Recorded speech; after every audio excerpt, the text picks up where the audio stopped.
9টায় তোমাকে নতুন কাপড়ে সাজানো হবে, জোহরের নামাজের পরে তোমার আলিশান বাড়ি থেকে বের করে নিয়ে যাওয়া হবে, 2টায় তোমার জানাজার নামাজ পড়ানো হবে, 2:30টায় তোমাকে কবরে নামিয়ে ফেলা হবে। মাটি দেওয়া শেষ হয়ে গেলে কেউ তোমার জন্য দোয়া করবে আর কেউ চলেও আসবে। এই তো জীবনের শেষ আয়োজন।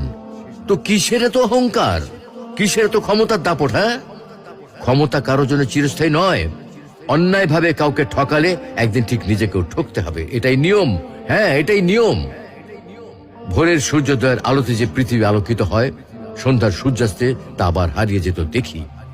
অসত্য দিয়ে সত্যকে কখনো ঢেকে রাখা যায় না। প্রকৃতি বড়ই নির্মম।